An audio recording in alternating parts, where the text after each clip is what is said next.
¿Qué tal? ¿Cómo les va? Buenas noches. Qué alegría poder estar acompañándoles en este día. Gracias por la invitación. Me siento muy honrado por estar aquí junto con ustedes. Y en todo caso, poder compartirles algo de este fuego que Dios puso en mi corazón. Y de aciertos y errores, aprendizajes y un montón de cosas para que sea un regalo para esta preciosa iglesia. Mi nombre es Fabián y conocí a Jesús cuando tenía 10 años. Yo me crié en un hogar donde la mitad eran creyentes y la otra mitad no. Mi mamá y mi abuela eran el lado creyente de la familia. Y mi viejo, un agnóstico, anarquista, ateo. Así que conozco lo mejor de los dos mundos. El asunto es que éramos 4 hermanos. Y como ocurre en una familia grande, a cada uno de los hijos se le da no un apodo, pero sí, como ya se le da una identidad diferente. Por ejemplo, mi hermano mayor era el salvaje.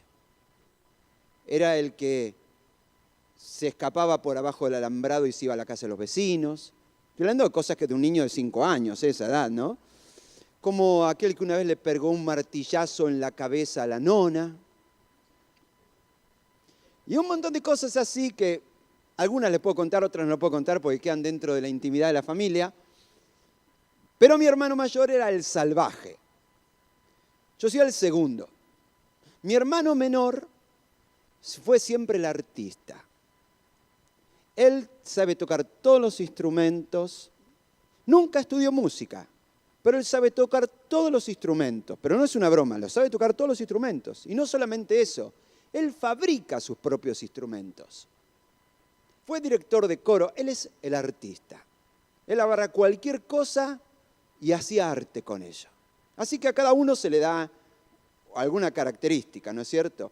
La cuarta ya le dije quién es la nena. Y es él, la nena. Bueno, ¿quién era Fabián? Porque ya dije, el más grande es el salvaje, el más chico es el artista, la nena es la nena, ya por sí misma ya es su propia identidad. Fabián es el bueno. El nene de la abuela. El que se queda viendo Canal 9 por las noches, aquellos tiempos, con la abuela. Y toma malta con galletitas con la abuela. De noche, ¿no? Mi abuela vivió con nosotros cuando éramos chicos. De hecho, la primera vez que yo fui a la iglesia fue porque ella me llevó de la mano a la iglesia, ¿no? Y el problema es que uno se la cree. ¿Quién es Fabián? El bueno. No soy como el salvaje de mi hermano mayor, ¿no? Y uno se come ese cuento, ¿no? De que cree que es mejor que los demás.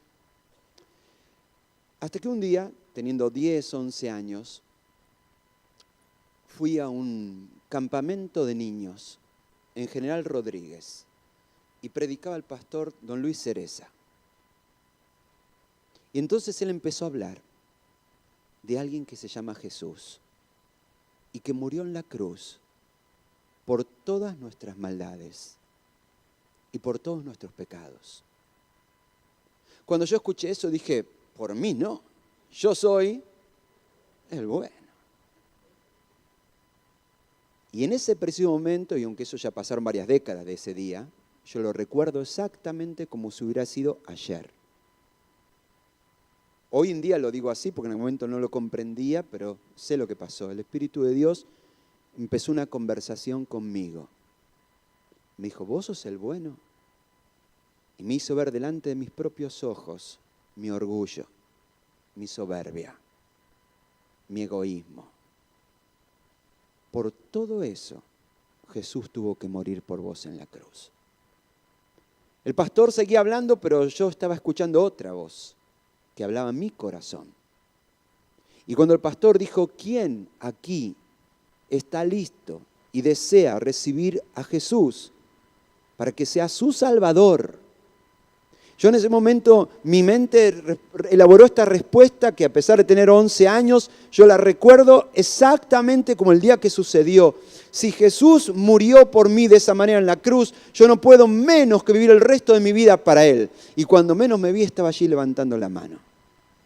Y a los minutos, el pastor me había llevado aparte para que me diga, ¿qué te pasó? ¿Qué estás queriendo decirle a Dios en este día?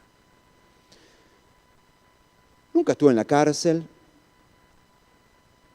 nunca me intenté suicidar, nunca apareció una legión de ángeles sobre mí.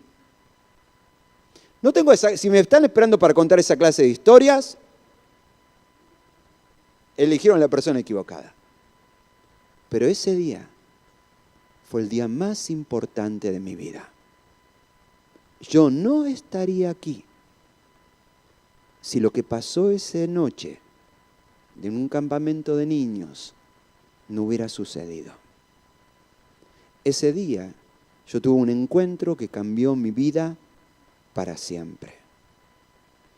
Dios me libre de algún día menospreciar lo que sucedió ese día.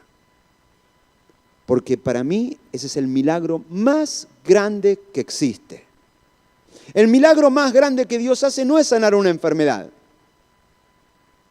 Jesús sanó a mucha gente durante su ministerio. Y mucha de esa gente después se enfermó de otra cosa y se murió. Porque todos se murieron tarde o temprano. El milagro más grande que Dios puede hacer con una persona no es una prosperidad inesperada.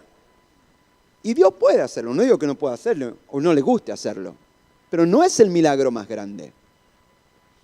El milagro más grande que existe es el milagro de la salvación. Y no deberíamos dejar un solo día sin decirle gracias, Dios, por eso.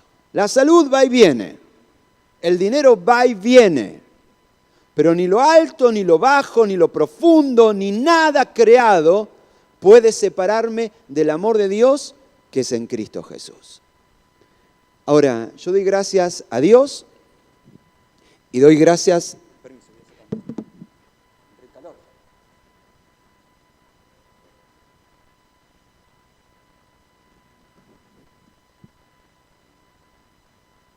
Y doy gracias por los hombres que Dios usó para eso.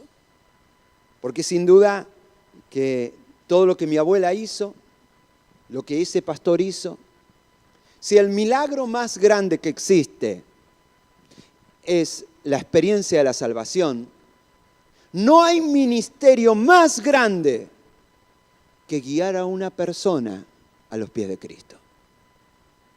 Vos le podés dar a una persona comida, podés facilitarle la experiencia de una sanidad, y todo eso es maravilloso y hay que hacerlo, y lo vamos a seguir haciendo. Pero no es el regalo mayor. El regalo mayor es la salvación. Y el ministerio más grande es guiar a una persona a los pies de Cristo. Hay ciertas preguntas, 4 o 5 preguntas, que yo me hago todo el tiempo para evaluarme si mi pasión no se ha apagado. Si no he perdido mi pasión por Cristo. Y una de esas preguntas es, ¿cuál es a la última persona a quien yo le hablé y le guié a los pies de Jesús? Y si para poder contestar el nombre de esa persona me tengo que remontar a unos cuantos meses atrás, peor, si para contestar a esa pregunta me tengo que remontar a algunos años atrás, de cuándo fue la última vez que guié a esa experiencia sobrenatural de encuentro con Jesús a una persona, es una mala señal. Es una señal de que mi pasión por Cristo se está apagando. Hoy vamos a hablar de eso. Vamos a hablar de cómo recuperar tu pasión por Cristo, de cómo hacerlo. Yo sé que muchas veces la razón por la cual no lo hacemos es porque tenemos un montón de miedos, porque no sabemos por dónde empezar, porque no sabemos por dónde terminar, ni cómo hacerlo. Lo primero que tenemos que hacer es capturar la idea. La idea de que guiar a los pies de Cristo es simplemente algo tan sencillo como cruzar la vereda. Hoy, esta mañana, estaba almorzando en Mendoza y ya estaba tomando el matecito de la merienda aquí en Neuquén. Qué lindo fue, ¿no? Cruzar de un lado para el otro. Y qué alegría es para mí haber hecho este movimiento de salir de donde estaba y venir aquí. De eso se trata este ministerio, de simplemente moverte de donde estás e ir hasta donde está alguien que está sin Cristo. Es lo que hizo Jesús. La Biblia dice en Romanos 5:6, cuando impotentes no teníamos medio de escape, Cristo llegó en el momento oportuno y murió por nosotros, a pesar de nuestra impiedad. Ni aun siendo buenos podría esperarse que alguien muriera por nosotros, aunque pudiera suceder. Mas Dios demuestra la inmensidad de su amor enviando a Cristo a morir por nosotros, aun cuando éramos pecadores. ¿De qué se trata la buena noticia de Jesús? Que un día estábamos en un rincón solos, olvidados. No éramos amables, no éramos gente linda. Y Dios cruzó la vereda y vino por nosotros. Y vino a hacer algo por nosotros. ¿Querés ser usado por Dios para ver a una persona nacer de nuevo? ¿Querés ser usado por Dios para guiar a una persona a los pies de Cristo? No importa quién sea, ni de qué clase social, ni dónde la conozcas. Empezá por hacer algo muy simple. Simplemente cruzá la vereda. Movete de donde estás en dirección a esa persona. Y ahí va a comenzar el ministerio. La Biblia dice en Lucas 19:10, Jesús vino a buscar y a salvar a los que estaban perdidos. Y servir a Jesús es hacer lo que Él está haciendo. Tenía apenas 16 años. Estaba parado en la vereda de la iglesia y en la vereda había un hombre fumando. Ese hombre era un hombre que traía siempre a su esposa, la dejaba a la iglesia y la esperaba ¿para qué? Para llevársela. Siempre hay en la puerta de la iglesia, ¿no? Hombres que hacen eso, la dejan a la mujer y después la vienen a buscar 2 horas después. Yo tenía más que 16 años, ese hombre era un hombre mucho más grande que yo. Pero de pronto sentí que Dios me estaba diciendo, Fabián, acércate a esa persona. ¿Y qué le digo? ¿Y de qué hablamos? Así que me acerqué y el hombre estaba fumando. ¿Espera a alguien? Sí, estoy esperando a mi esposa que salga. Ah, qué bueno. Yo un pibito. Y digo, ¿qué puedo hablar? Y como lo vi fumando, se me ocurrió hablar de eso. ¿No le da miedo de que el cigarrillo le haga algo mal a la salud? En algún momento lo tendría que dejar, me dice. Empezamos una conversación. Pero nunca voy a olvidar ese momento en el cual me dice, sí, yo sé que esto no me hace bien, pero en algún momento yo lo voy a dejar. Y yo le dije esto, usted nunca va a dejar el cigarrillo. Y me fui. Y cuando me di vuelta, dice, no, para, vení. ¿Qué me dijiste? Que usted nunca va a dejar el cigarrillo. ¿Cómo que nunca le voy a dejar? Porque si es por la fuerza de voluntad de usted, nunca lo va a hacer. Usted va a ser libre cuando le entregue su corazón a Cristo. Era un pibito hablando con un hombre mayor parado en la puerta. Muchos años después, ese hombre me dijo que lo que escuchó en esa conversación nunca se lo pudo quitar de la cabeza. Y eso fue lo que lo motivó semanas después a entrar a la iglesia y entregar su vida a Jesucristo. Ahora, fue simplemente dejar que el Espíritu Santo te mueva a cruzar y acercarte a alguien que no conoces para comenzar una conversación que ni siquiera sabes a dónde va a terminar. Ese hombre falleció unos años después, muy joven. Pero el Evangelio quedó sembrado en su familia. Su hijo, actualmente, es el presidente de la GRAM. una organización que trabaja con adolescentes, uno de los ministerios de adolescentes más importantes de la Argentina. Ahora, ¿qué hubiera pasado si cuando el Espíritu de Dios me llamó y me dijo, Fabián, movete? Yo hubiera dicho, ¿y quién soy yo? Si soy apenas un jovencito, ¿y cómo le va a hablar a ese hombre mayor? Ahora, milagros ocurren cuando en la semana vos te movés entre la gente y sos capaz de escuchar la voz del Espíritu diciéndote, cruzá porque vamos a hacer algo con esa persona. De eso se trata lo que quiero hablar hoy. Cómo ser usado por Dios para alcanzar a los perdidos. La primera clave es esta. Cuando hablamos de un evangelismo efectivo, no hablamos necesariamente de un método. Es más, no hay ningún método que garantice el evangelismo efectivo. La clave más importante para un evangelismo efectivo es ser guiados por el Espíritu Santo. ¿Cuál es la manera de respaldar el evangelismo? Es ser guiados por el Espíritu de Dios. ¿Vos sabés que sos portador del Espíritu de Dios? ¿Sabías eso? Ahora, cuando hablamos de la vida en el Espíritu, ser llenos del Espíritu, muchas veces nos concentramos en cosas y situaciones que ocurren aquí en el templo. Vamos a tener una experiencia con el Espíritu Santo. Y a veces nos viene a la mente cosas que pueden suceder en un culto, cosas que pueden suceder dentro del templo. Pero ¿sabes qué? La parte más interesante de la vida en el Espíritu no ocurre dentro de un templo. Ocurre cuando caminamos por las calles en una conversación abierta con el Espíritu Santo. ¿Viste que la Biblia dice, orad sin cesar? ¿Qué significa eso? Que tengo que ir por la calle de Dios.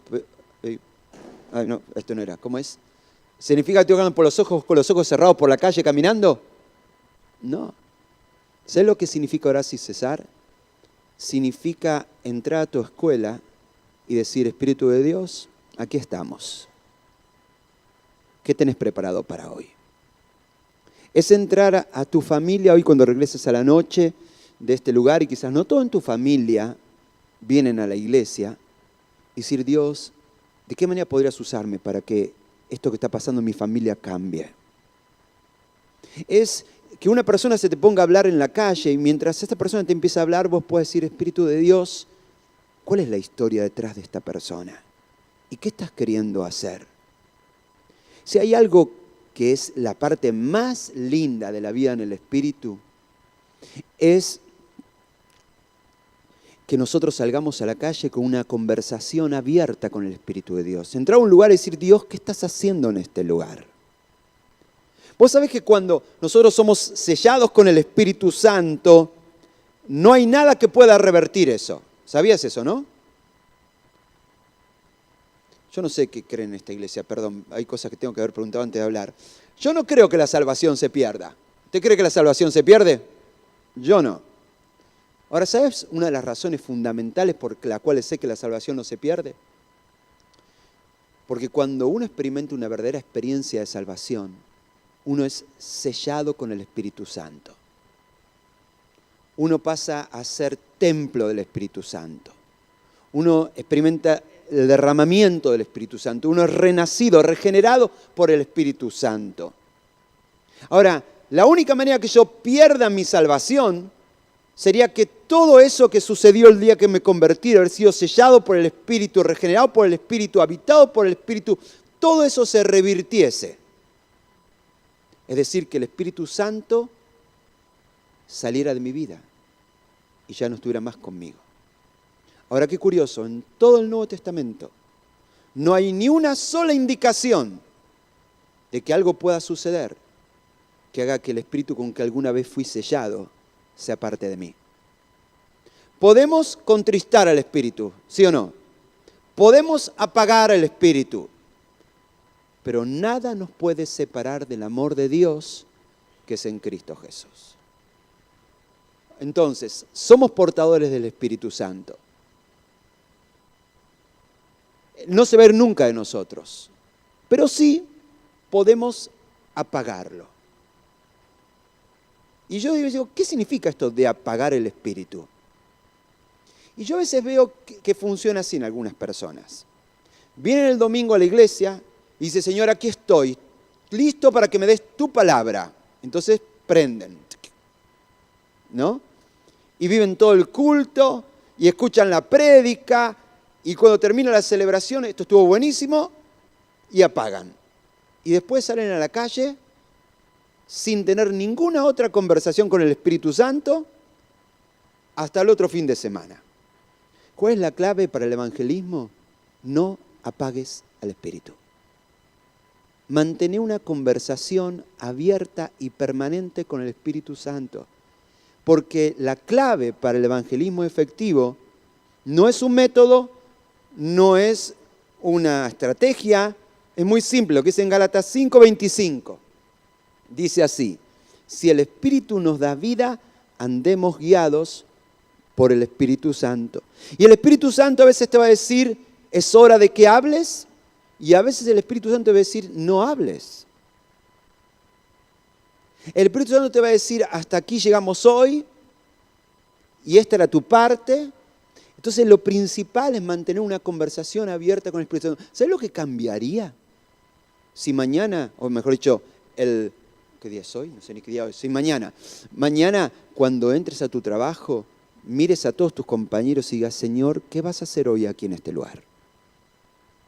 Si esa persona que de pronto te para en la calle para preguntarte y pedirte ayuda por vaya a saber qué cosa que no tenías imaginado vos la mirás a los ojos y Señor, ¿cuál es la historia detrás de esta persona? El Espíritu Santo está esperando personas que estén despiertas y listas para ser usadas por Él, de la manera en que Él quiera. Hay algo importante. No siempre el Espíritu Santo nos va a decir, contale todo el plan de salvación a esa persona.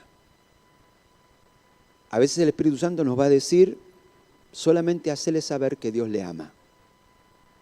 Y esto es importante. Uno a veces piensa que evangelizar a una persona es ir y sí o sí, de alguna manera, al final de la conversación, plantearle el plan de salvación.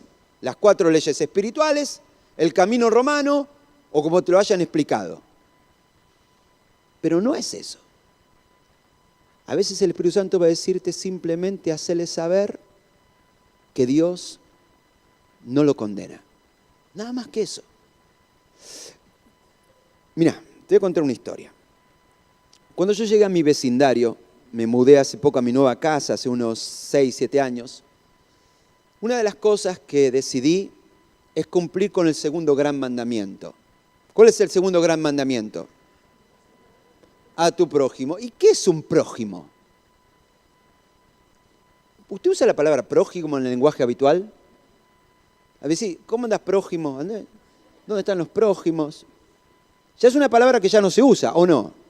Es más, como es una palabra que ya no se usa, hay gente que mal entiende, imagina que los prójimos eran una serie de entes que vivían en tiempos de Jesús y que con el tiempo se habrán extinguido. Ahora es el segundo y más grande de todos los mandamientos. No es un tema menor. ¿Qué es un prójimo? Un próximo. El que vive próximo a vos. Es decir, tu vecino. ¿Por qué no lo aclaro y dice más fácil y ya está? Entonces, el segundo y gran mandamiento es ama a tus vecinos como a ti mismo. ¿Estamos de acuerdo en eso? Bien. ¿Usted ama a sus vecinos? Al que le barre las hojas en la vereda, al que le deja el auto en la entrada de la cochera, al que le pone la cumbia a la hora de la siesta. ¿Ama a sus vecinos? Porque el segundo gran mandamiento es amar a los vecinos. Ojo, ¿eh? Ahora, ¿cuál es el gesto básico de amar a alguien?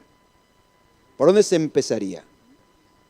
Servicio. Vamos a empezar un poquito antes todavía. Te lo voy a hacer más fácil todavía. Saludarlo, qué bueno. Conocer el nombre. Si realmente te importa una persona, te vas a preocupar para saber cómo se llama. En nuestra iglesia tenemos muchos miembros y se bautizan cada mes mucha gente. Y yo hago un esfuerzo descomunal para tratar de saber el nombre de toda la gente que es miembro de mi iglesia. ¿Por qué? Porque es lo básico. Es lo básico. A veces cuando hay una charla de membresía de nuevos miembros y llegan 30, 40 personas, yo hago el intento de memorizar el nombre de cada uno de ellos. Y después al domingo siguiente cuando nos cruzamos yo los saludo por el nombre. Y dice, oh, el pastor sabe mi nombre. Es lo básico, lo más básico de todos. Bueno, ¿cuáles son los nombres de tus vecinos? El gordo de al lado, el turco de enfrente, la vieja de la esquina. Ni el nombre sabemos. Ni el nombre sabemos. Bueno, así que vuelvo otra vez y digo, cuando me mudé a mi nuevo vecindario, decidí cumplir con el segundo y gran mandamiento, de amar a mis vecinos. Empezando por conocer sus nombres, así que visité cada uno de ellos.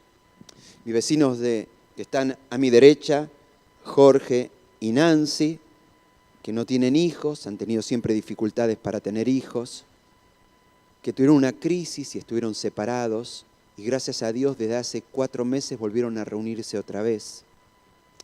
Los otros vecinos de más allá, Silvana y Miguel, un día le quise regalar un libro de Una vida con propósito a Miguel. Miguel era abogado y me miró y me dijo, yo no necesito ninguna de esas cosas. Lamentablemente Miguel y Silvana se divorciaron hace unos años y ella está sola ahora. Un poquito más adelante vivían Marcelo y Claudia con 3 hijos, que son Juan Cruz y Vicky. Y para este lado vive 2 hermanos que son Claudia y Omar, y que ahora tienen cada uno de ellos un hijo y viven con ellos. Y sí, Señor, usa mi vida para amar a estas personas.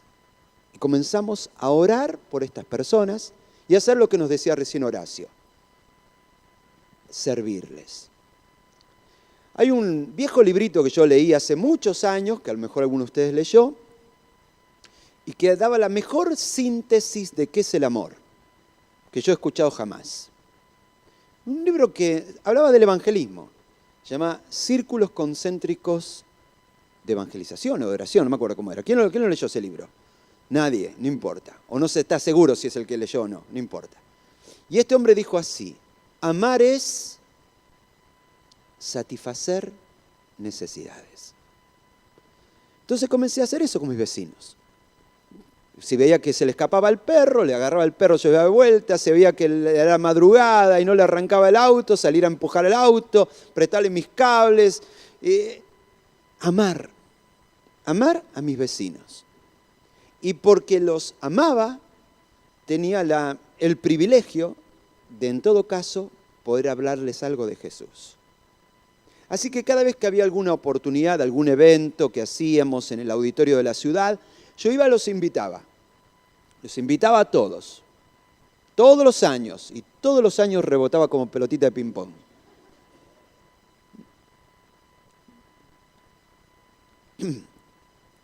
Hasta que una vez, uno de mis vecinos, Marcelo y Claudia, fueron. Recuerdo que era el lanzamiento del evento, era en un auditorio, el máximo auditorio de la ciudad, con capacidad para 2.000 personas. Y es la primera vez en la vida que yo predicaba delante de 2.000 personas. Así que cuando me paré adelante me agarró un pánico escénico que no sabía qué decir. ¿Vio cuando uno no sabe qué decir? Empieza a decir pavadas, ¿no? Entonces empecé a decir, hola, ¿qué tal? Bienvenidos a todos. Y de pronto lo veo a mis vecinos ahí a unos 40 metros por atrás y bienvenido a mis vecinos, le digo. Y mis vecinos se pusieron de pie, saludaron a toda la gente. Dijeron, nosotros somos los vecinos del pastor. Pero qué feliz de verlos ahí sentados. Entre paréntesis, ese día el comentario de toda la iglesia era, el pastor invitó también. Qué raro, ¿no? Pero eso es lo que les asombró. Y el pastor invitó también. Bueno, el asunto es que ese día mis vecinos hicieron manifestación de fe. Y como ellos habían hecho manifestación de fe, yo decidí acompañarlos en un proceso de discipulado y comenzar un grupo en mi casa. Un grupo de crecimiento en mi casa. Aproveché que había otro vecino más que también estaba empezando a venir a la iglesia, los junté a todos y tuvimos una semana un encuentro, a la otra semana un segundo encuentro y a la tercera semana Claudia, nuestra vecina, vino, tocó el timbre de casa con una mala noticia. Mirá, le dijo a Liliana, mi esposa, vos sabés que toda nuestra familia somos católicos apostólicos romanos. Te lo dicen así, repito, apostólico romano. Y no vamos a venir más porque nosotros no queremos traicionar a nuestros padres. Bueno, como guía de grupo, un fracaso. Aún así, seguimos cumpliendo el segundo y más grande mandamiento. Y los seguíamos invitando todas las veces que podíamos, siempre sin ser cargosos ni molestos, ¿no es cierto? Invitándolos. Pasaron 4 años después de ese día. Y llegó una Semana Santa y otra vez los invité. Y me dijeron, bueno, no sé, creo que tenemos que hacer un viaje. Otra excusa para no venir, no importa. Ya está. El asunto es que 3 semanas después de Semana Santa, llego al templo, a nuestro templo, un día jueves, donde hacemos un culto de bautismos entre semana, y cuando encuentro a mis 2 vecinos sentados en un banco del templo. Entonces yo me acerco y le digo, hola vecino, ¿qué tal? ¿Qué tal vecino? Pastor no me dicen, me dicen vecino. ¿Qué tal vecino? ¿Cómo le va? ¿Y qué andan ustedes por acá haciendo? ¿Tendrán algún amigo que se bautiza hoy? ¿Algún vecino? Y sí, un amigo, podría decirse un amigo. Alguien que conocemos de nuestro grupo pequeño. Sí, hace como 1 mes y medio que nosotros vamos a un grupo de crecimiento. Y yo no me enteré. Lo peor de todo, no sé si se dieron cuenta, pero esta gente aceptó a Cristo sin mí y no me pidió permiso.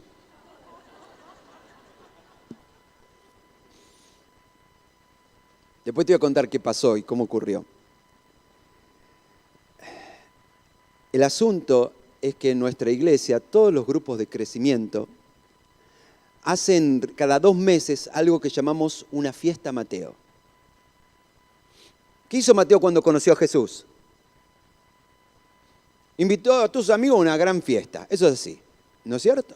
Entonces cada 2 meses cada grupo de crecimiento hace una fiesta Mateo. Una fiesta Mateo casi siempre tiene un asado de por medio. Si no, no es una gran fiesta.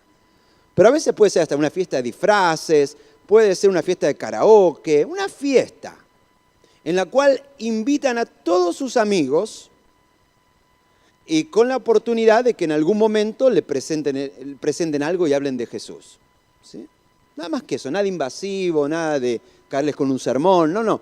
Una fiesta y en el marco de una fiesta, en un momento le hacen ver que todos los que organizamos esta fiesta nos une a algo que es Jesús.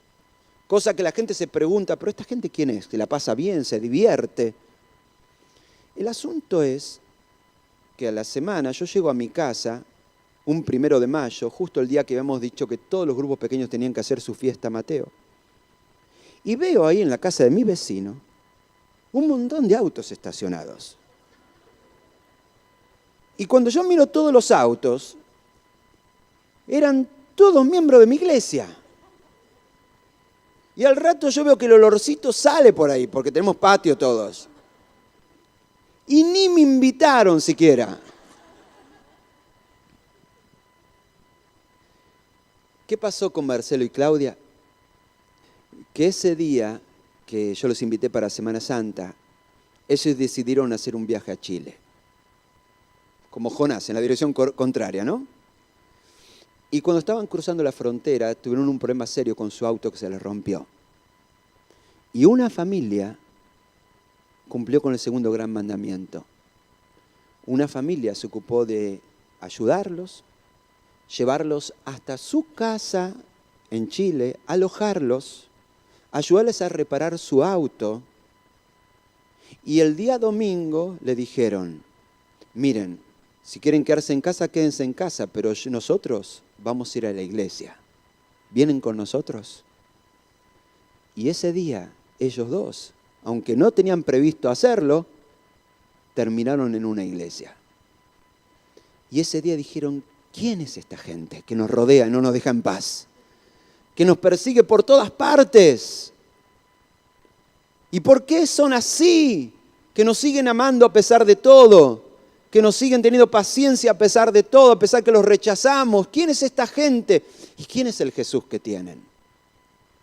Hoy en día Marcelo y Claudia son líderes de un grupo de crecimiento. Y ellos y toda su familia sirven al Señor. Ahora, esta historia que acabo de contarte ya es suficiente para que entiendas todo lo que hoy te quiero decir. Número 1, el proceso de guiar a una persona a Cristo no es de un día para el otro. A veces a uno nos mandaban a evangelizar casa por casa y teníamos que golpear la puerta y tratar de, sí o sí, presentarles el Evangelio. Yo me acuerdo que cuando era jóvenes íbamos a evangelizar una ciudad del interior de la provincia de Buenos Aires, una ciudad totalmente cerrada, todos católicos, acérrimos, y recuerdo que nos abrían la puerta así, un pedacito así. Hola, ¿quién es? Y nosotros tenemos que ver en la punta del pie, ahí, para que no nos cierran la puerta, ¿no es cierto? Y de alguna manera teníamos que terminar esa conversación presentándoles las 4 leyes de la salvación o alguna cosa parecida. ¿Esa es la manera en la cual Jesús evangelizaba? ¿Así es como sucede el milagro de la salvación?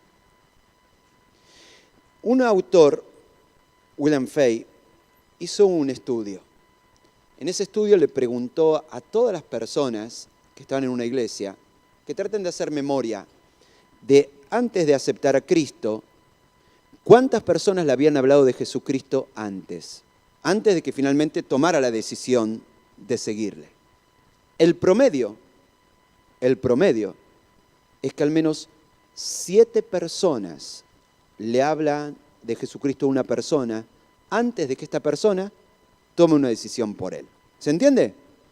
Antes de que alguien finalmente acepte a Cristo, le tienen que haber hablado 7 por lo menos. Ahora, presta atención.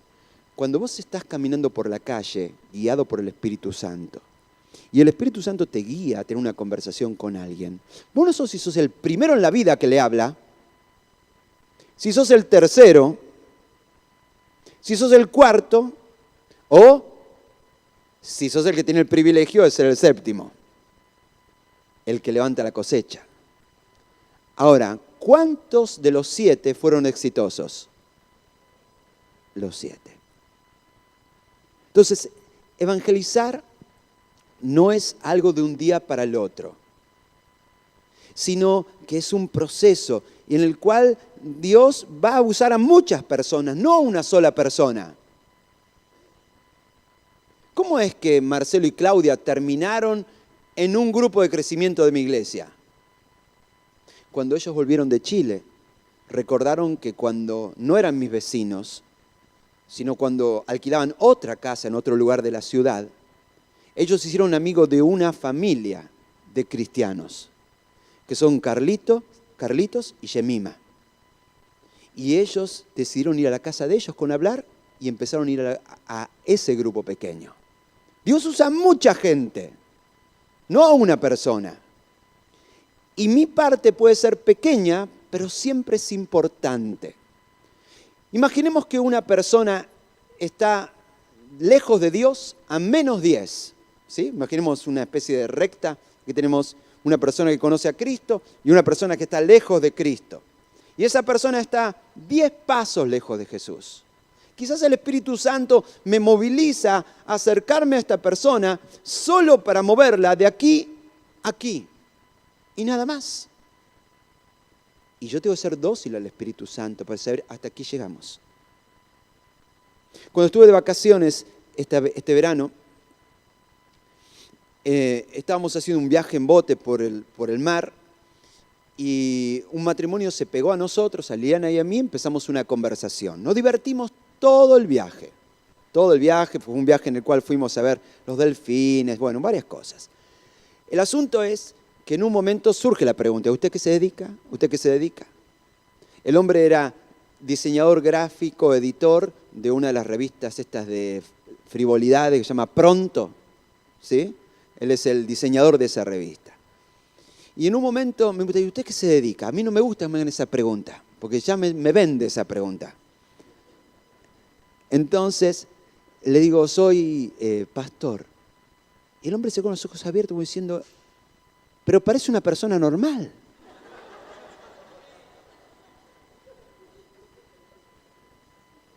Ahora, ¿qué pasó ahí? Pasó que movimos a esta persona de menos 10, yo ni loco me meto en una iglesia evangélica, a un pasito. Bueno, son gente normal. Y sirvió de eso. Hace un mes atrás tuve que viajar a Buenos Aires en avión y me siento y abro mi Biblia porque quería repasar algo de lo que había leído en la Biblia. Y justo se me sienta al lado un muchacho y le dije, ay, no tendría que tener la Biblia abierta, ya me vendí, ya saben quién soy. Así que cerré la Biblia y me puse a leer otro libro, en un lector digital que tengo de libros. El asunto es que él tenía su propio libro y estaba leyendo su libro, un libro gordo así que estaba leyendo lo suyo, yo leía lo mío. Cuando el avión ya estaba aterrizando en Aeroparque, yo miro para ahí y estaba leyendo un libro del maestro Yogi no sé quién. Pero no recibía ninguna señal del Espíritu Santo de tener que involucrarme en esa historia. Pero estaba atento, Señor, a ver, ¿qué vas a hacer? Volamos todo el viaje y no nos dijimos una sola palabra en todo el viaje. Cuando el avión ya estaba carreteando en la pista de Aeroparque, el hombre me dice, discúlpeme, no logré evitar leer lo que usted está leyendo. Yo estaba leyendo un libro en inglés. ¿Quién es el autor? Y le digo, Andy Stanley. ¿Lo conocés vos? Un pastor joven. Le digo, qué bueno, voy a anotar su nombre. Y yo le digo, si quiere, yo le envío el libro digital. ¿Usted podría hacer eso por mí? Claro que sí. Así que me da su correo electrónico, me da sus datos y le pregunto, ¿y a qué se dedica usted? Soy abogado. Penal, laboral, familiar, y estoy más que nada por el tema familiar, no me gusta lo penal. Pero de pronto el hombre dijo, este hombre entiende mi historia, de mi vida, ¿no? ¿Y usted qué se dedica? Esa es la pregunta que no me gusta que me hagan. Pero no puedo decir mentira, tengo que decir la verdad. Ustedes tienen a favor que no tienen que contestar soy pastor, pueden decir cualquier otra cosa. ¿No? Y le digo, soy pastor. Qué bien, soy pastor de una de las iglesias de Mendoza. Qué bien, qué bien. Y entonces ya se abre la puerta del avión, la gente empieza a levantarse ya para querer salir, y el hombre me mira y dice, ¿y cómo fue que usted terminó por encontrarse con Dios? ¿Y qué tenía? Segundos nada más. Segundos, porque ya estaban todos bajando con la valija, todo así, él también, mientras se movía. Y a veces son momentos, instantes, que Dios utiliza. Hace unos días le volví a escribir y le dije, bueno, ¿qué te pareció el libro? Estoy esperando la respuesta, a ver, ¿qué pasó? Pero esa es lo que tenemos que entender. No es de un día para el otro. Uno no va a hacer todo. Jesús comparó el evangelizar con el sembrar, ¿no es cierto? ¿Sí o no? De hecho, él dio una parábola. Y esa parábola, disculpen a los que están con el PowerPoint, porque yo ando medio mal con el PowerPoint. Si digo cualquier otra cosa, no se preocupen. Voy por esa parábola, después vamos a ver. La parábola del sembrador. ¿Se acuerdan ustedes? ¿Sí? Bien. La parábola del sembrador es la historia de un sembrador que tiró semilla por acá, tiró semilla por acá, tiró semilla por acá y tiró semilla por allá. Y básicamente, casi todo lo que sembró, ¿qué resultado dio? Negativo. ¿Para qué contó Jesús esa parábola? Para hacernos entender que son muy pocas las veces que nos toca cosechar. Que nuestra tarea es sembrar, sembrar y sembrar. Y que son muy pocas las veces los que tenemos el privilegio de cosechar. Claro que cuando tenemos la oportunidad de cosechar, eso vale por un montón. Hace unos años atrás llegó a la iglesia Moira. Moira, sí, un travesti. Y los muchachos de Celebremos la Recuperación no sabían qué hacer, porque no tenemos un grupo todavía para travestis. Entonces, me dijeron, pastor, se lo traemos a usted.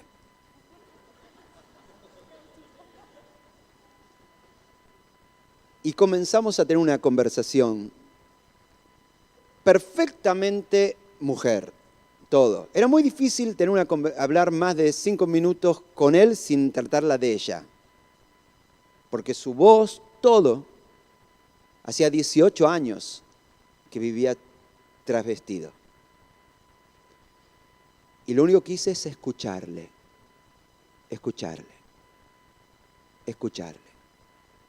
Y cuando lo saludaba le decía, bueno, ¿nos vemos la semana que viene? ¿Sí? Ok, campeón. Ay, ¿por qué me llamas campeón? Me dice. No sé, es algo que veo en vos. Pasaron unas semanas que nos encontrábamos todos los viernes y un día viene vestido como un varón. Y me dice, ayer por la noche doblé mis rodillas y le entregué mi vida a Jesucristo. Ya no me voy a prostituir más. No sé de qué voy a vivir. Pero ya tomé una decisión. Y la decisión es la decisión de ser un hombre como Dios quiere. Ya pasaron 4 años de eso. Miguel se llama. Y Miguel sirve en el equipo de bienvenida de Celebremos la Recuperación. Hace un tiempo atrás, Miguel empezó a estudiar psicología social. Y como psicología social son todos un montón de experiencias así, de catarsis que hacen ellos, no sé. ¿Hay alguien que estudia psicología social por acá? Bien, no quiero hablar mal de nadie. Pero hacer círculos y empezar a hacer catarsis y contar, claro, lo primero que hicieron es sentarlo a él y contar su historia. Y él contó su historia. La historia de él, ¿cuál es? La historia de él, miren las que son las cosas de la vida. Es que él tenía un cliente que venía a Celebremos la Recuperación. ¿Me pescaron por dónde voy? Bien. Él tenía un cliente que venía a Celebremos la Recuperación. Y como este hombre venía a Celebremos la Recuperación, tenía una hoja con la oración de serenidad, que es la oración que recitamos todos los viernes en Celebremos la Recuperación. Y él le robó la oración y se la llevó para su casa. Y empezó a leerla. Y cada vez que la leía, esta oración, él sentía que algo le pasaba. Y como abajo decía San Martín 20:20, él un día, volvemos a la historia otra vez atrás, Moira un día decidió, voy a ir a ese lugar. Así que se subió al taxista y le dijo, llévame a San Martín 20:20. Y el taxista que la conocía, porque es el que le hacía los viajes siempre, le dice, pero Salteña, porque él es de Salta, Salteña, es una iglesia donde vas. Ah, no sé, yo quiero igual, dice. Y así entró. Bueno, cuando Miguel cuenta toda su historia en su grupo de psicología social, se enojaron todos, lo quisieron echar de la escuela de psicología social. Lo llamaron las autoridades y le dijeron, tenés prohibido volver a contar esa historia. Lo increparon, le dijeron, ¿qué mal le haces a Dios siendo homosexual? ¿Me querés decir? Y Miguel, que tenía muy poquito tiempo de cristiano, dice, a Dios no le hago ningún mal, a mí me hago mal. Ahora, cuando uno siembra, muchas veces no cosecha nada. Pero cada vez que daste el privilegio de cosechar un alma, esa vale por todas las demás. En estos últimos 10 años hemos bautizado más de 1000 personas.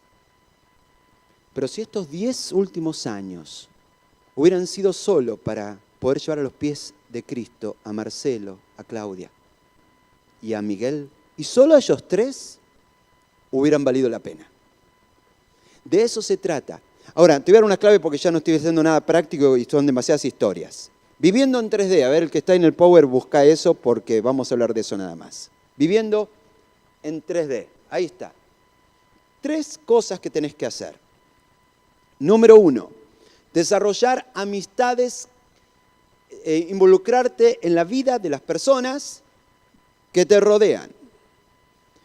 Antes de poder hablarle de Jesucristo a una persona, tenés que cultivar una relación de amistad. Antes de hablarle de Jesucristo. Eso de ir a golpear una puerta y a un anónimo que ni siquiera sabés quién es, no tiene sentido. ¿Te imaginas? Esto pasa muy a menudo. Hay hermanos que no le hablan de Jesucristo a nadie.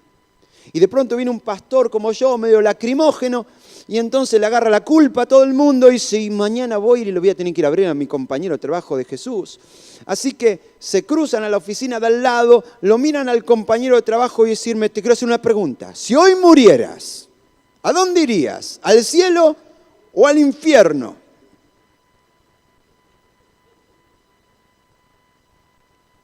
¿Y desde cuándo te importa mi vida? Nunca me preguntaste qué problemas tengo, nunca te interesó qué hay problemas ahí en mi casa, jamás te interesó qué pasa en mi matrimonio y ahora venís a hablarme de eso. A la gente no le importa lo que tenemos para decirle hasta que no demostremos que nos importan. ¿Cómo hacía Jesús? Venían la gente con problemas de enfermedad. No, yo quiero hablarles de la vida eterna. Vienen 10 leprosos. Y entonces, estos 10 leprosos, ¿qué le van a pedir a Jesús? Venimos por un estudio bíblico. ¿Fue eso lo que dijeron? No. Queremos ser sanos. Recordá, amar es, ¿qué es? Satisfacer necesidades. ¿Qué hacía Jesús? Los sanaba. Y los dejaba ir. Y no les hizo un llamado, nada. No les presentó el plan de salvación, los dejó ir nomás. De esos 10, ¿cuántos volvieron? Bien, a los otros les dijo, vayan y van a ser sanos. Pero solo a ese que regresó le dijo, por tu fe serás salvo. Ahora, cualquiera de nosotros podría haber hecho una mala conclusión de lo que pasó ahí y decir, sané a 10 y volvió ¿cuántos? 1. Me están tomando de tonto. A partir de ahora, primero que se conviertan y después los sano. ¿Hizo eso Jesús? No. Él sanaba a todo el mundo. Él escuchaba a toda la gente. Él los amaba. Y porque los amaba, eso le daba oportunidad después, en todo caso, como un segundo paso, a establecer una conversación de dimensiones eternas. Pero si a mí no me interesa el dolor de hoy de mi vecino, ¿con qué autoridad yo voy a hablarle de que me interesa su eternidad? Si nunca me interesó su hoy, su dolor, su problema. A veces cultivar una amistad, si hablamos de sembrar, es la labor que hace el sembrador cuando llega a la tierra. ¿Qué hace? Mueve la tierra, la deja airear, la abona, la prepara, pone la semilla en un punto, la riega, la limpia, y al final de todo, ¿qué ocurre? Al final de todo, cosecha. Ahora, ¿qué pasa si un sembrador mueve la tierra, pone la semilla y al día siguiente va al lugar y dice, aquí no pasa nada, vámonos a otro lugar? Entonces vuelve a poner la tierra, a poner la semilla y al otro día aparece y dice, aquí no pasa nada, vamos a otro lugar. Entonces va a este lugar, mueve la tierra, pone la semilla, al día siguiente va. Ustedes saben cómo sigue esta historia, ¿no? ¿Qué va a cosechar esa persona? Nada. ¿Qué le recomendarían a este caballero? Deja que el Espíritu te guíe a la tierra y quédate ahí hasta que suceda. ¿Qué hubiera ocurrido si yo me hubiera cansado de Marcelo y Claudia? Hubiera dejado de seguir ocupándome de ellos, de seguir amándolos. Ya está, ya le presenté el Evangelio una vez, si se quieren al infierno, que se vayan al infierno. No entendí de qué se trata. Se trata de cultivar una relación a veces a través de los años, antes de que germine.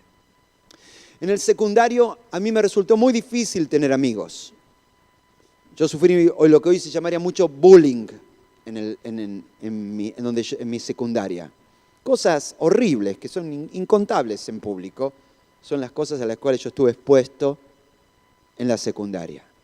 Y de entre todas las personas que estaban en la secundaria, logré hacerme amigo de un muchacho, Roberto, Tito, que al menos él era un trasfondo católico y teníamos cierta cosa, ¿no? Entonces yo empecé a tratar de hablarle de Jesús lentamente, a construir una amistad. Un día le regalé una Biblia, pero en el último año del secundario, cuando después de invertir mucho tiempo en esa relación, parecía que estábamos progresando, él dio un vuelco para mal.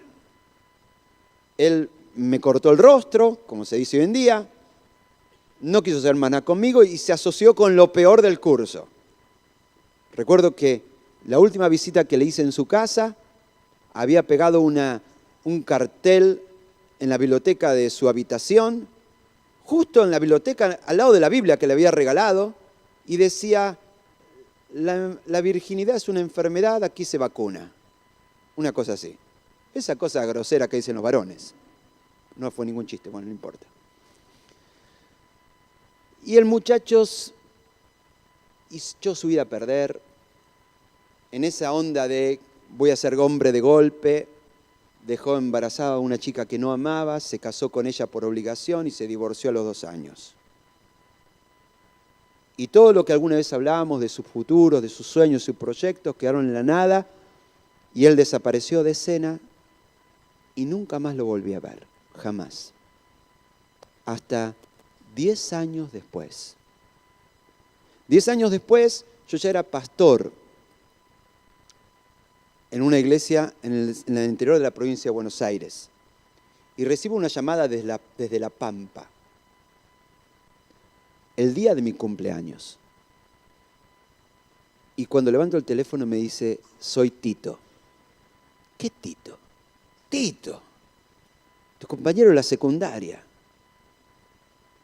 Te llamaba para decirte que este domingo yo acepté a Jesús como mi Salvador. Y la primera persona en quien pensé que tenía que saberlo, sos vos. Uno tiene que sembrar y sembrar el tiempo que haga falta. ¿Hasta cuándo? Hasta que suceda. Ahora, si a un niño le dicen,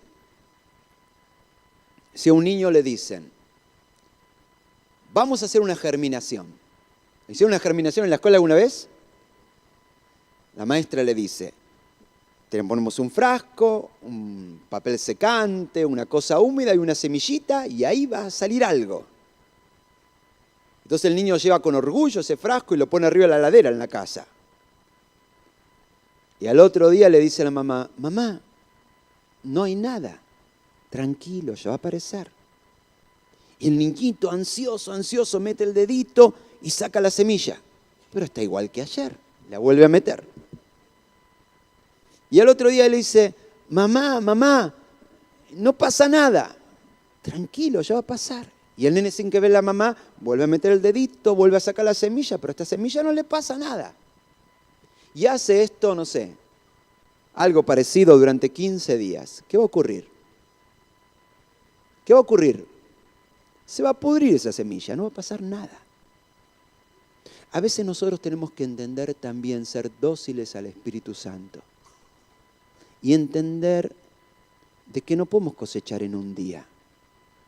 Y con tan solo ser usados por Dios, hoy simplemente para pasar a esta persona de -10 a -8, ya está bien. Dios va a tener sus tiempos. Hay dos tipos de errores que cometemos al intentar hablar de Jesucristo a otras personas. Uno es no hacerlo. Y son la clase de personas que vive evitando hablar de Jesucristo. El otro error son los que le caen con la Biblia encima a la gente. Uno te toca el timbre los testigos de Jehová. ¿Qué haces vos? No hay nadie en casa. No hay nadie. Y muchas veces nosotros hacemos lo mismo. Nos ven a nosotros llegar y la gente sale corriendo. Ser sensibles a la obra del Espíritu Santo significa ser sensibles a esto. Así que el primer paso es desarrollar amistades. Lo segundo es descubrir historias. Antes que hablar, ¿qué tenemos que hacer? Escuchar. Escuchar su historia. Cuando llegó Moira, Miguel, todos los primeros encuentros eran para escucharlo nada más. ¿Qué pasa si yo le hubiera dicho, no, porque estás en pecado, porque esto es abominable? Quizás hubiera ido corriendo. Pero simplemente encontró a alguien que lo escuchó y no lo condenó. Que lo escuchó y lo respetó. La gente en general está con la guardia en alta con los cristianos. Y nosotros tenemos que bajar la guardia. ¿Sabes cuándo baja la guardia? Cuando lo escuchás. Cuando escuchás su historia. Cuando llorás con él. Cuando sabés su historia. Antes de hablar, tenemos que escuchar. Y escuchar a esa persona. ¿Sabes por qué tenemos que escuchar? Porque a veces nosotros hablamos y no tenemos ni idea de qué estamos hablando. En Juan capítulo 8 traen una mujer sorprendida en el acto de adulterio. Inmoral. Y todos se rodearon para decirle, la Biblia dice, apedréenla.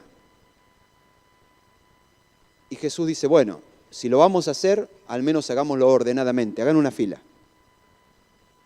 Los más grandes acá adelante y los más jóvenes al final. ¿Y qué pasó? Se fueron todos. Pero lo importante, ¿se acuerdan que Jesús dijo, el que esté libre de pecado, que tire la primera piedra? ¿Había alguien ahí libre de pecado? ¿Sí o no? ¿No? Había uno. ¿Quién era? Jesús. Ahora, presta atención. No era un requisito para todos los que tiren piedra, para el primero nada más. El que esté libre de pecado, que tire la primera piedra, pues el resto sin condición ni reglas. Alguien podría haber tirado la primera piedra y no lo hizo. Y el hecho de que no lo haya hecho, eso habla mucho. Jesús le dijo, yo no te condeno, vete y no peques más. Yo no vine aquí a condenar, vine a darte una oportunidad. Si hay algo que distingue el corazón de Dios, es gracia. Y gracia significa que Dios no nos da lo que merecemos, sino lo que necesitamos. Dios no nos da lo que merecemos. ¿Sabes lo que nos da lo que merecemos? ¿Viste cuando la mamá le dice al nene, nene, vení que te voy a dar lo que te mereces? Y pone la manito así. ¿Esa manito qué busca? Busca una cola por ahí abajo. Vení que te voy a dar lo que mereces. Dios no nos da lo que merecemos, un castigo, el infierno. Dios nos da lo que necesitamos, una oportunidad. Y nosotros como iglesia tenemos que aprender a escuchar a la gente con su historia y aceptar a las personas. Me fui del Power, pero no importa, me perdonas, ¿no? ¿Sí? Se me apagó la computadora, eso no importa. aceptar a las personas. Hay una gran diferencia entre aceptar y aprobar. Jesús se rodeaba de prostitutas. ¿Eso significaba que Jesús aprobaba la prostitución? No. Hay una gran diferencia entre aceptar y aprobar. Aceptar significa sos valioso y sos importante. Te amo. Este es tu lugar. Y nuestra primera tarea es aceptar. Después va a haber un tiempo para lo demás, pero nuestro primer gesto, nuestro primer movimiento, frente cuando estamos en un caso, si me vas a visitar a mis vecinos, si le vas a tocar timbre y te enterás cómo viven, antes de querer sentir rechazo por ellos, antes de querer acusarlos por un montón de buenas razones por las cuales quizás yo y vos los acusaríamos, nuestra tarea es decir, Señor, vos los amás. Y si vos los amás, mi primer gesto tiene que ser amarlos. No escandalizarnos, no abochornarnos, sino simplemente amarnos. Hoy toda la tecnología está en mi contra, pero no importa, voy a salir adelante igual. No me van a vencer. Hay unos diagramas ahí, el chico del Power, ¿dónde está acá? ¿Dónde se esconde? ¿Cuál es? Acá. Ahí está vos, sos mi salvadora. Ahí está. Hay unos diagramas que quiero que veamos. Pon el primero de ellos. Hay gente que dice que cuando una persona acepta a Cristo, en los primeros años, tiene un montón de amigos no creyentes y por lo tanto le evangeliza a un montón de personas y habla y lleva a los pies de Cristo a un montón de gente. Pero a medida que van pasando los años, esa persona cada vez es usado menos por el Espíritu Santo para llevar a una persona a los pies de Cristo. La idea es que los que ganan personas para Cristo son los nuevitos. Y los que ya hace mucho tiempo que estamos en el camino del Señor, y bueno, ya no lo hacemos, que lo hagan los que vienen primero. Esto lamentablemente pasa. Ahora la pregunta es, ¿debiera ser así? ¿Es lo sano eso que pase? ¿No deberíamos ir de menos a más? Si cuando yo recién acepté a Cristo, me conformé con, al estudiar la Biblia, al menos aprenderme dónde están los libros de la Biblia. Y para mí eso ya era un gran desafío. Ahora, después de 30 años de cristiano, ¿debería todavía estar aprendiendo los libros de la Biblia o debería andar por otra cosa a esta altura? Ya a esta altura debería estar aprendiendo y estudiando la Biblia profundamente, de menos a más. Si cuando apenas recibí a Jesucristo, yo apenas oraba 5 minutos y después ya no sabía más que decir en la oración. Hoy en día, 30 años después de aceptar a Jesucristo, ¿debería orar menos o más? Más, debería estar en tiempos prolongados con Dios. Si cuando apenas acepté a Jesucristo, a duras penas me hicieron entender que era el asunto del diezmo, hoy en día, 30 años después, ¿debería estar dando menos o más que hace 30 años? ¿No les gustó esa parte? Debería estar dando más. La vida cristiana no es de más a menos, es de menos a más. Déjame mostrarte otro diagrama, cómo deberían ser las cosas. Lo que debería ser es que cuanto más años voy pasando, más conocimiento tengo de la palabra de Dios, más comprendo la dimensión de la salvación, más mi oído está fino a escuchar la voz del Espíritu Santo, más debería estar siendo usado por Dios para guiar a otras personas a Cristo. Por lo tanto, si hace años que sos cristiano y no estás guiando a otras personas a los pies de Cristo, no está bien, algo severamente mal está en tu vida. Estás equipado para hacerlo todavía de una manera mucho mejor que alguna vez. No hacerlo no tiene sentido. Hay gente que tiene miedo de ser usado para guiar a una persona a Cristo. Es más, yo he visto muchos cristianos que hacen esto. Negocian con Dios. Dios, eso de hablarle a una persona de Cristo, de la gente de la calle, conmigo no va. Pedime lo que quieras. Si querés doy el doble del diezmo. Escucho todo el mensaje del pastor Horacio. No sé, hago lo que sea. ¿Sí? Colaboro en cualquier ministerio de la iglesia, pero me exceptuás de tener que hablarle de Jesucristo a otras personas. Nadie lo va a decir así de frente. Pero yo conozco muchos cristianos que han hecho esa clase de pacto con Dios. Yo ya no voy a hablarle nunca más a nadie de Jesucristo. ¿Pero podemos compensarlo de alguna manera? No. Porque si hay algo para lo que Dios te quiere usar más que cualquier otra cosa, es para guiar a una persona a los pies de Jesús. Hace un rato vimos los 3D, de las 3D. Primero, desarrollar amistades, luego descubrir historias, escuchar antes de hablar. Y la tercera D, ¿te acordás cuál era? La tercera D es discernir los pasos que siguen. Señor, ¿debería detenerme aquí o debería avanzar? ¿Qué es lo que tengo que hacer? Y entender, los cosechadores saben cuándo es el punto exacto de cosechar, ¿sí o no? Ni antes ni después. Porque si cosechan y la fruta está demasiado verde, no va. Y si se les pasa, ya no se puede comercializar. Hay un punto. Y yo tengo que ser sensible al Espíritu Santo de saber cuál es ese punto en el cual tengo que hacer esto.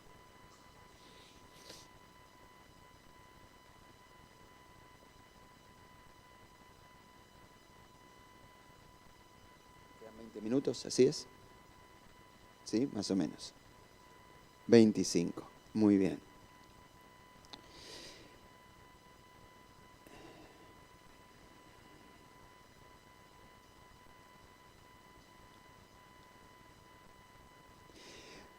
Vamos a pasar al power siguiente, ¿sí?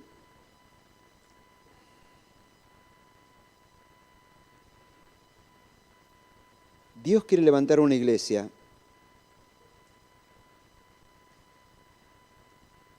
que tenga el corazón donde Él tiene el corazón. ¿Dónde tiene Dios el corazón? ¿En qué personas? En los perdidos. Yo vine a buscar a los perdidos, dice la palabra de Dios.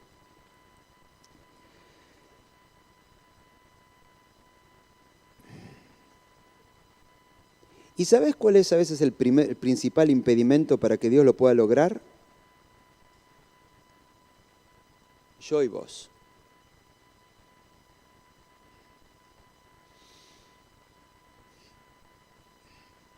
Todos recordamos el día de Pentecostés, ¿no? La iglesia estaban orando unánimes. Y esa es la parte buena de la historia. La parte mala de la historia es dónde estaban haciendo eso. En un aposento alto, a puertas cerradas. ¿Por qué? Porque tenían miedo de los judíos. La verdad que tenían razón. Acaban de matar a su líder. Entonces, había razones para eso, ¿no? Y entonces Dios derrama el Espíritu Santo. Y Jesús les había anticipado que el Espíritu Santo tenía este propósito. ¿Cuál es el propósito central del Espíritu Santo?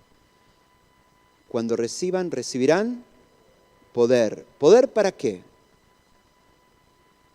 Fíjate, no es poder para hacer alguna cuestión media mágica, sensorial o una cosa así, no.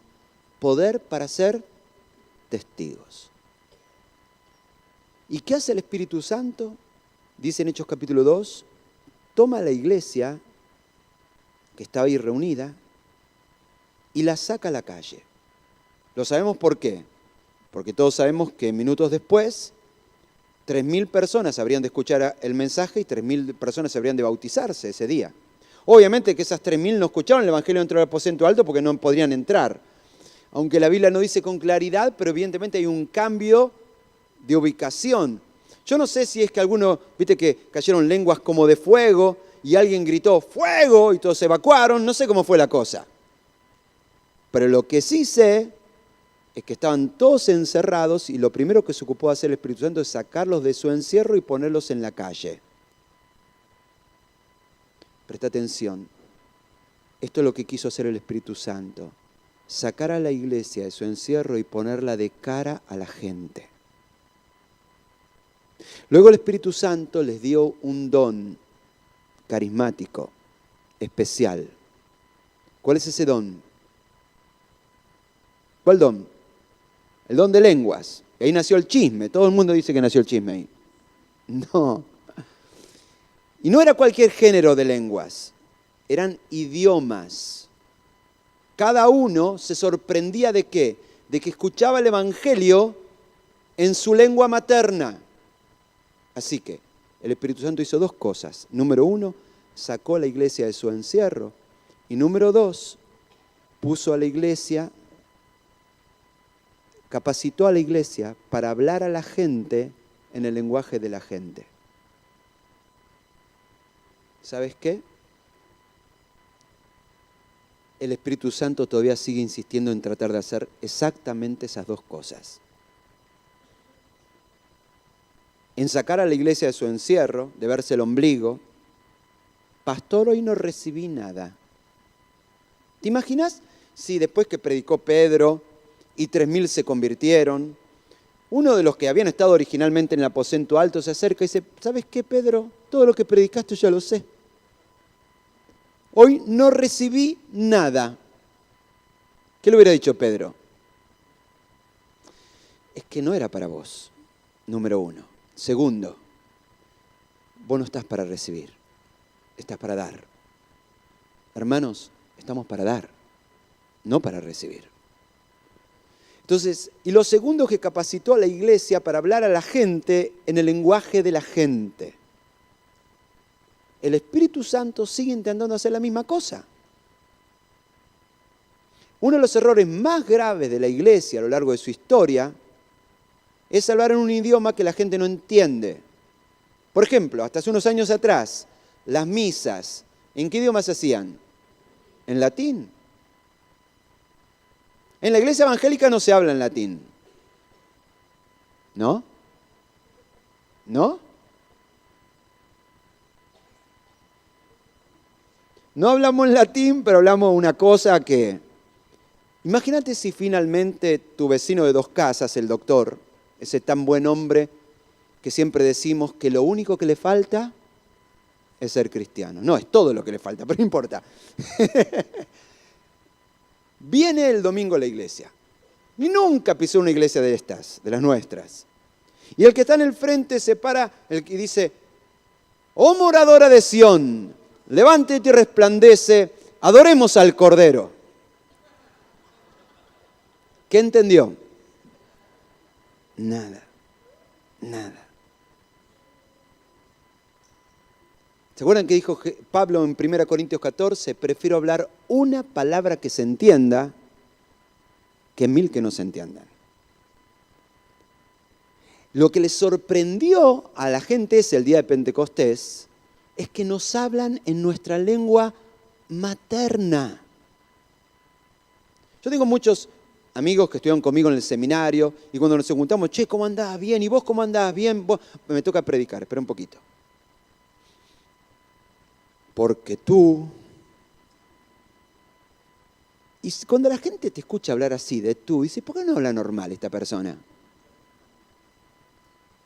Uno de los problemas que tenemos nosotros, los cristianos, es que no hablamos normal. Uno de los elogios más importantes que me pueden decir a mí al terminar el predicar, generalmente el elogio que más me importa es de una persona que está por primera vez.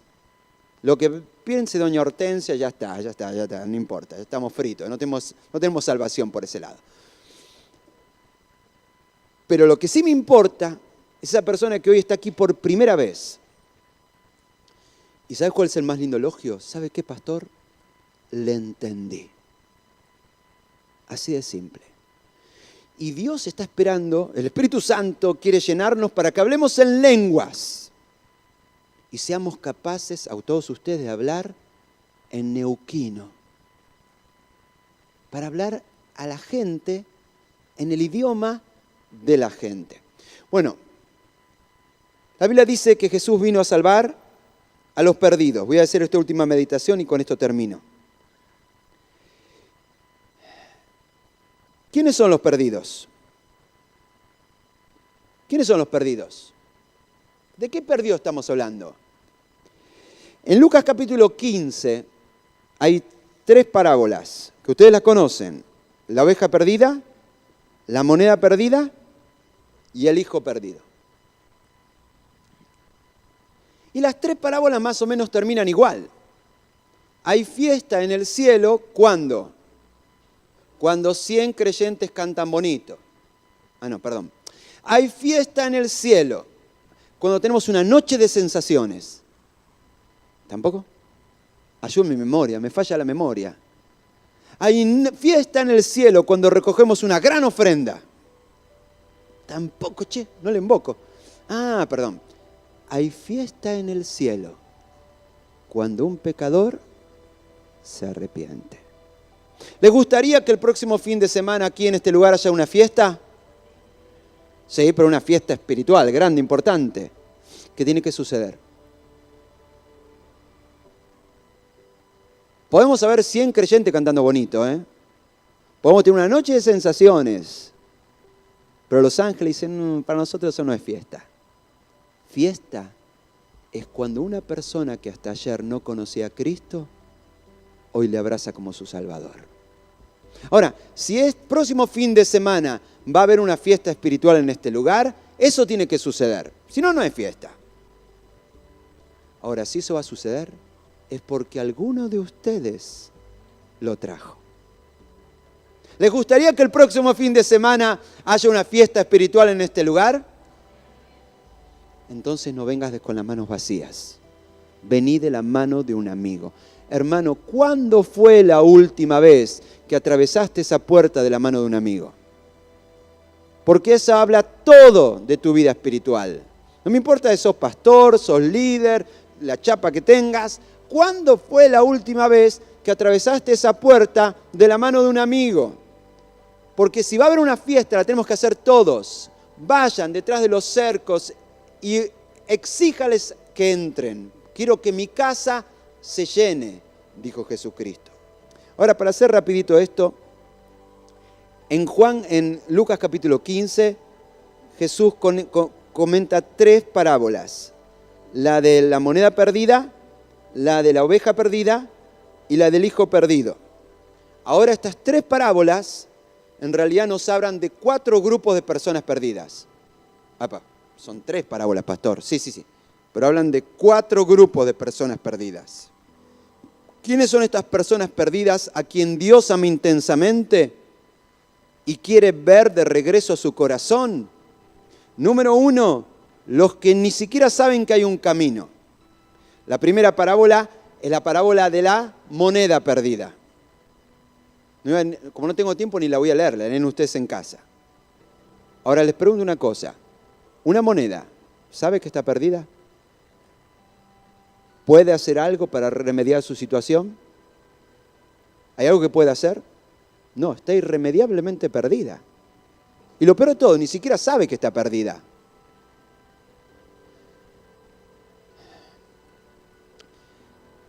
Hasta hace unas décadas atrás, uno suponía que cualquier persona, por ser cristiana, mal que bien, sabía quién era Dios. Tenía el concepto de Dios en su mente. Y tenía cierta conciencia de estar perdida de Dios. Es más, en la literatura antigua de la conquista del oeste, a ustedes les gusta mucho esa parte, ¿no es cierto? Aquí, de la conquista del desierto, van a ver que habían 2 grupos, los cristianos y los indios. Es decir, o sos indio o sos cristianos. Si no sos indio, sos cristiano, ya está. Y nosotros por mucho tiempo vivimos bajo la idea que mal que bien todos los argentinos tenían una idea de quién era Dios, de quién era Jesucristo y un lugar en su corazón para eso. Lo cierto es que desde hace ya bastante tiempo se levanta una generación de niños que fueron criados desde chicos por sus padres bajo la idea de que Dios no existe. Ateos. están perdidos, pero en su mente ni siquiera saben que están perdidos. Personas que fueron criadas desde chicos bajo el paradigma de que Dios no existe, es un mito de civilizaciones arcaicas y nada más que eso. Están perdidos y ni siquiera saben que están perdidos. ¿Qué se puede hacer con esta gente? Gente que nos las encontramos en las redes sociales, gente que las encontramos en las facultades, en las universidades, son todos los que ocupan las universidades. ¿Qué se puede hacer con esta gente? ¿Qué hizo aquella mujer con la moneda perdida? ¿Qué hizo? Fue y la buscó hasta que la encontró. Y Dios nos llama a buscar y a rebuscar hasta que los encontremos. Ellos no van a, ni siquiera saben que están perdidos. No hay nada que puedan hacer por sí mismos para siquiera saber esa situación. Alguien tiene que ir y llegar a la universidad. Alguien tiene que ir y llegar a ese lugar de negocios. Alguien tiene que ir donde está esta generación de personas que se han levantado bajo la premisa de que Dios ni siquiera existe. Alguien tiene que penetrar esos lugares. Alguien tiene que entablar una conversación con los profesores de la universidad. Alguien tiene que tener la capacidad de llegar a ese lugar. La segunda parábola es la parábola de la oveja perdida. ¿De quién nos habla este grupo? De los que no encuentran el camino, están confundidos. Ustedes saben que las ovejas tienen un escaso sentido de la orientación, lo saben, ¿no? Yo viví un año más al sur que aquí todavía. Viví un año en Río Grande, Tierra del Fuego. ¿Alguien anduvo por esos pagos alguna vez? Ahí sopla el viento fuerte también, ¿eh? En realidad estuve allí haciendo el servicio militar, un año. Justo ese año que era la transición entre la última dictadura y la democracia. El asunto es que en los últimos meses, cuando vino la democracia, redujeron el presupuesto militar. A tal punto que no había para darnos de comer. Pero los muchachos, los conscriptos, ingeniosos, se les ocurrió ir de caza a los campos de los Menéndez Betti, lleno de ovejas por allá al fondo. Y mataron una oveja y se la comieron.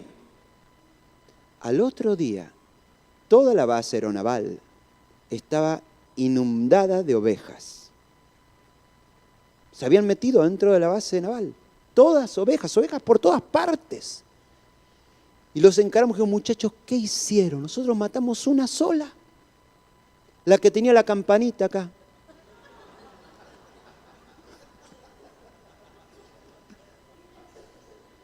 La que tenía el cencerro. Las ovejas se confunden fácilmente. Y nosotros todo el tiempo encontramos gente confundida. Gente que te dice, pastor, ore, porque mañana voy a ir a ver al Gauchito Gil y queremos que nos vaya bien en el viaje. Gente así, ¿no? Gente que dice, ay, me encanta lo que hablan en el grupo de crecimiento. Es muy parecido a lo que hacemos en yoga. Gente que viene aquí el domingo y dice, pastor, ore, y a 2 días está visitando el curandero. ¿Conocen gente así, sí o no? ¿Sí o no? Empezando por Abel Pintos, ¿no? Le doy gracias a Dios y el Gauchito Gil. Ahora, cuando uno ve a esa gente que viene y te dice, hagan cadena de oración en tu iglesia por mí, porque mañana vamos a ir a ver a la difunta Correa a ver si nos puede ayudar. La pregunta es, ¿qué se puede hacer con esa gente? ¿Qué se puede hacer con esa gente? Amarla. ¿Qué se puede hacer con los ateos? Amarlos. Dios no está enojado con los ateos. Dios los ama intensamente. ¿Qué se puede hacer con esta gente confundida, que le prende una vela a cada santo diferente, que mezcla todo? ¿Qué se puede hacer con esa gente? Amarla. Es más, la parábola dice que había un pastor que tenía 100 ovejas y fue capaz de dejar esas 99 por ir a buscar esa confundida y perdida. ¿Qué piensa Dios de toda esta gente confundida? Para Él son su prioridad. Son su prioridad. Dijo, podemos dejar estas 99 que la tienen clara, que se saben todo el credo bautista y que lo pueden repetir de memoria y lo saben bien, y vamos por esa. La tercera parábola. La tercera parábola es la del hijo perdido. Alguien que vivió en la casa del padre y que un día se fue. ¿Conoces a alguien que alguna vez estuvo aquí en la iglesia, quiero pronunciar bien el nombre, del Camino, ¿cómo es? El Camino, ahí está. Que adoró con nosotros, que nos doblamos de rodillas aquí orando en este mismo piso alguna vez y que hoy en día anda por la calle y no se congrega en ninguna parte? Es peor, no solo eso, sino que cuando hablas con él, está en cualquiera. ¿Te encontraste con una historia así alguna vez? Yo tristemente con muchas. Gente que alguna vez gustó la salvación, que experimentó la gracia de Dios, que disfrutó del amor de la familia de Cristo y que ahora con su conducta lo único que hace es avergonzar el Evangelio de Jesucristo. ¿Qué se puede hacer con esa gente? Amarla. No hay que salir a buscarla, porque el Padre no salió a buscarla, pero hay que amarla. Y cuando ese muchacho regresó, ¿cómo estaba el Padre? Con los brazos abiertos. ¿Qué se puede hacer con esa gente? Que estuvo 5 años dando mal testimonio y ahora se le ocurre volver a la iglesia. ¿Qué se puede hacer con esa gente? Amarla. También están perdidos. Ahora hay un cuarto de grupo de personas perdidas. No son los que no saben que están perdidos, ni están confundidos en el camino, ni tomaron otro camino. Son los que simplemente se olvidaron del camino. Cuando el hijo pródigo regresa, aparece el hermano mayor.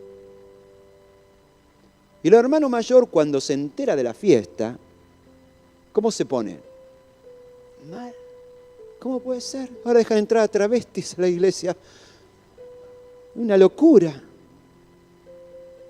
Y mira ese que viene con el expansor ese en la oreja y lo dejan tocar ahí en el frente para colmo. ¿Cómo puede ser esto? Y esos 2 hermanos que tienen 2 hijos que no sabemos de dónde los sacó y los van a dejar entrar a la iglesia.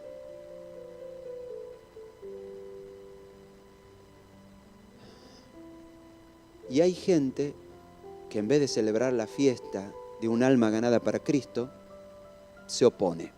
Yo no voy a poner más mi diezmo en esta iglesia si es para gastar en esa gente. Yo no me opongo, pero yo no voy a apoyar eso. ¿Que van a trabajar con los adictos?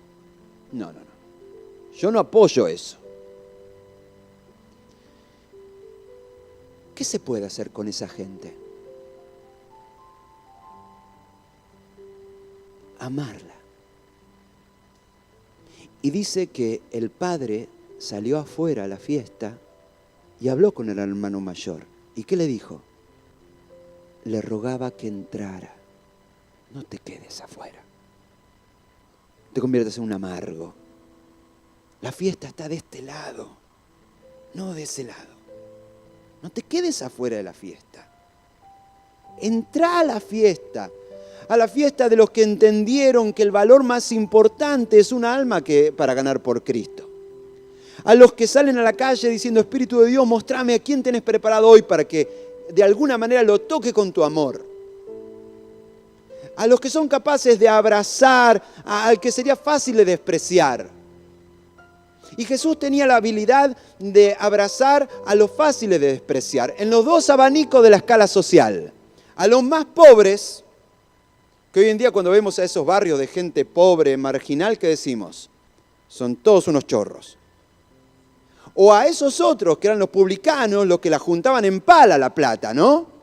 Esa gente que vive en los barrios privados de Neuquén y que uno los mira y dice, son todos chorros.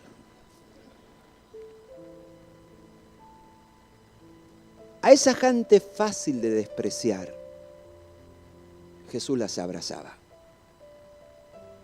Y una iglesia y un cristiano que está en el corazón de Dios es una iglesia que entra a la fiesta. ¿Cuánto hace que el Espíritu de Dios no te usa para guiar a una persona a los pies de Cristo?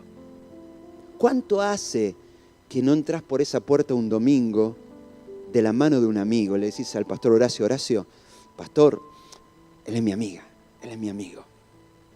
Y hoy está aquí por primera vez. ¿Cuánto hace que no sucede eso? Esa es la fiesta que te estás perdiendo. ¿Sabes qué? El principal obstáculo de Dios para su misión son los hermanos mayores. Los que se niegan a entrar a la fiesta, los que boicotean la fiesta, a veces con el quite de colaboración nada más, ¿no? Vienen, se instalan, sientan, escuchan el mensaje, pero no mueven un pelo para ganar uno para Cristo. Yo quiero decirte que hay veces que quisiera renunciar, no ser más pastor. ¿Y sabes quién me provoca esto? La iglesia. Cuando yo los veo que entra una persona nueva y ni siquiera le dan bolilla, me vuelvo loco. Hay un grupo de ministerio de nuestra iglesia que están en la puerta, son los que dan la bienvenida. Y yo le digo, el ministerio de ustedes es el más importante de todos. Son el ministerio del Padre. Porque cuando el hijo pródigo volvió, lo primero que encontró, ¿qué fue? Un abrazo, ¿no? Así que ustedes están ahí en la puerta para hacer el ministerio del Padre. Y vos sabés que esa persona que nunca entró en la iglesia, ¿cómo viene en el camino diciendo? No debería ir a ese lugar, no debería ir a ese lugar, no debería ir a ese lugar, no debería ir a ese lugar. Viene así y viene con la idea de, debo encontrar una buena excusa para no entrar a ese lugar. Y si cuando llega a la puerta se encuentra con la persona equivocada, y a veces tenemos la persona equivocada en la puerta, yo sabía que no tenía que venir. Ese hermano que hace 5 años que está arrastrándose en el pecado, que ha avergonzado el nombre de Jesucristo, que ha malgastado todo, finalmente el Espíritu Santo lo redarguye y volviendo en sí dice, voy a volver a la iglesia. Y mientras viene caminando para aquí a la iglesia, el adversario que le dice, te van a mirar mal, te van a mirar mal, te van a mirar mal, te van a mirar mal. No vayas porque te van a mirar mal. No vayas porque te van a mirar mal. ¿Quién quiero tener yo en la puerta? Alguien con los brazos abiertos. Alguien que asegure que cuando esa persona llegue, reciba lo que el Padre quiere darle. Sin pedir explicaciones, sin nada. Un beso y un abrazo. Esta es tu casa. Estás en el lugar correcto. Dios espera cristianos que tengan el corazón donde Él tiene puesto el corazón. Y Él tiene puesto el corazón en los perdidos. Pastor,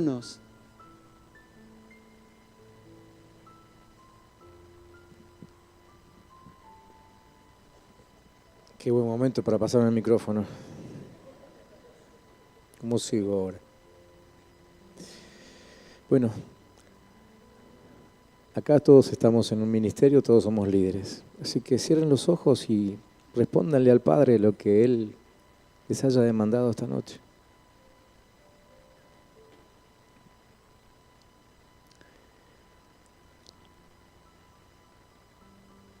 Y si Él les habló, no lo dejen con la palabra en la boca.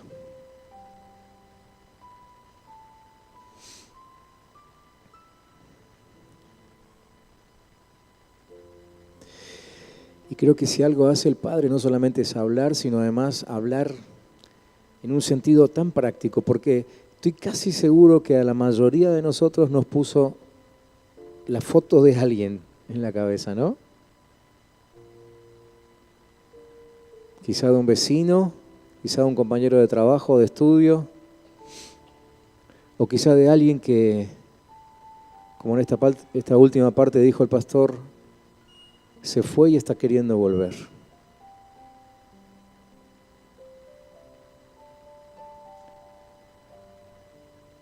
Si Él te puso una foto, por algo debe ser.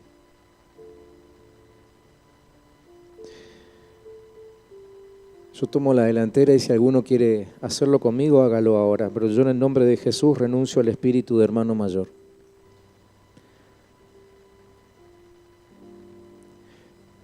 Y yo quiero entrar a la fiesta. Yo quiero entrar a la fiesta.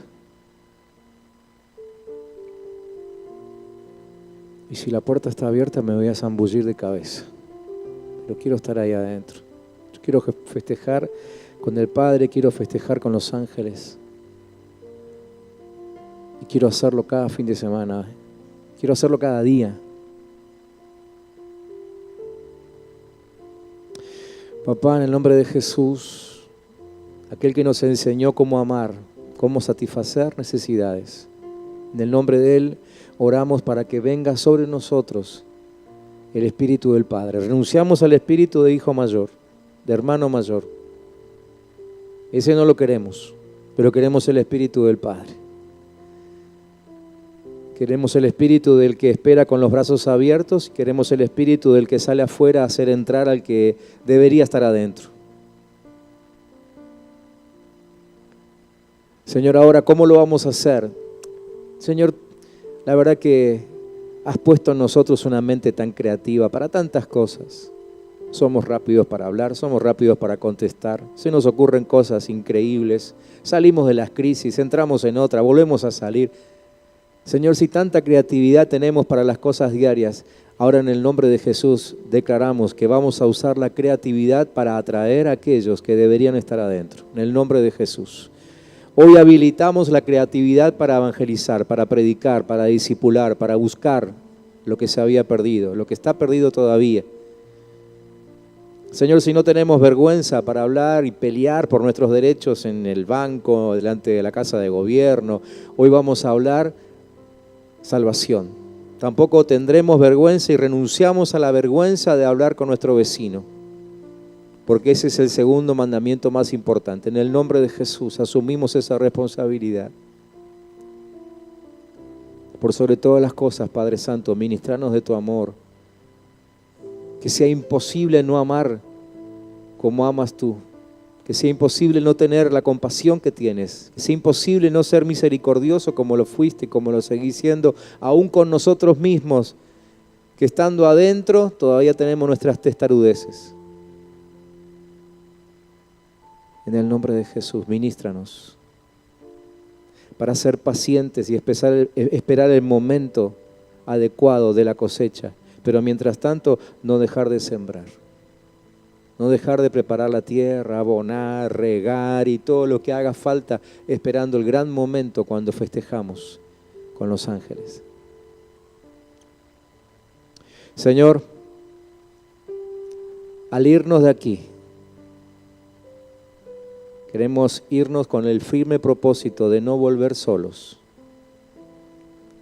y tomar el desafío que el pastor Fabián recién soltó, quizás indirectamente, pero Padre, tomar el desafío de volver a tu casa con alguien, con alguno de estos, pero alguno que debiera estar aquí adentro ahora. En el nombre de Jesús, gracias por la palabra recibida hoy. Bendecimos al pastor Fabián, a su ministerio, oramos a favor de él y para que así como él nos ha predicado a nosotros, él también siga teniendo la oportunidad de cada día seguir sembrando y poder gozarnos juntos en algún momento cuando tú decidas volver a reinar sobre nosotros y sentados cada uno en una punta de la mesa poder decir, hemos hecho la tarea que el Padre nos encomendó. Gracias, Señor, en el nombre de Cristo Jesús. Amén.